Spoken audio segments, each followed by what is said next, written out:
எண் தொடரில் தவறாக இடம்பெற்றுள்ள எண்ணை கண்டுபிடிக்க. கொடுக்கப்பட்ட தொடரை கவனிங்க. இப்ப இந்த கொடுக்கப்பட்ட தொடர் பாத்தீங்கன்னா ஒரு இரட்டை தொடர். இதுல முதல் 3, 5, 7வது இடங்கள்ல இருக்கக்கூடிய எண்கள் ஒரு அமைப்பை பயன்படுத்தியும் 2, 4, 6 இந்த இடத்துல இருக்கக்கூடிய எண்கள் ஒரு அமைப்பை பயன்படுத்தியும் இருக்கு.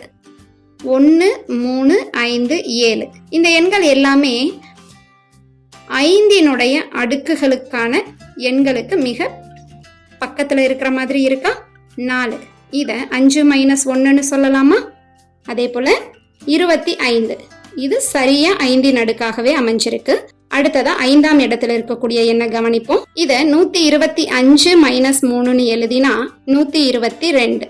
அப்ப அடுத்ததா 621 இத 625 - 4ன்னு எழுதும் பொழுது 621. அதாவது இங்க பயன்படுத்தப்பட்ட அமைப்பு என்னன்னு பார்த்தோம்னா 5ன் அடுக்குல இருந்து நமக்கு இயல் எண்களை தொடர்ச்சியா மைனஸ் பண்ணியிருக்காங்க. அப்ப 3ஆவதா இருக்கக்கூடிய எண் 5² - 2 இருக்கணும். அதாவது 23 இருக்கணும். அப்படின்னா இந்த இடத்துல 3ஆம் இடத்துல இடம்பெற வேண்டிய எண் 23. இங்க தவறுதலா 25ன்னு இருக்கு. அப்ப சரியான பதில் ஆப்ஷன் டி 25.